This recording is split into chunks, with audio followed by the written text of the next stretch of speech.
Kencang kanan, gerak.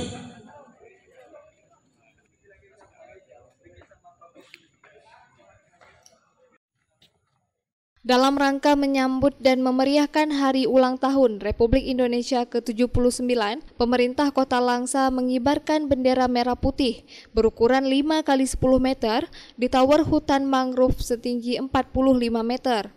PJ Wali Kota Langsa, Syahridin menyebutkan pengibaran bendera merah putih ini dalam rangka meningkatkan semangat kemerdekaan dan rasa nasionalisme agar generasi muda lebih cinta tanah air dan selalu ingat pengorbanan pahlawan dalam memerdekakan Indonesia. Dan kita mengibarkan bendera merah putih ini dalam rangka meningkatkan rasa nasionalisme agar generasi muda kita lebih cinta pada tanah air, cinta pada identitas negara, dan ingat pada sejarah perjuangan bangsa yaitu kemerdekaan Republik Indonesia pada tanggal 17 Agustus 1945. Hari ini tahun 2024 kita memperingati ulang tahun Republik Indonesia yang ke-79.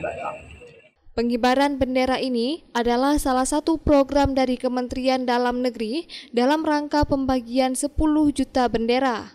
Kegiatan ini juga dihadiri oleh unsur Forkopimda Kota Langsa dan Rem 011 Lila Wangsa, Kolonel Infanteri Ali Imran, Dandim 0104 Aceh Timur, Letkol Infanteri Tri Purwanto, serta beberapa komunitas seperti sepeda dan mobil off-road.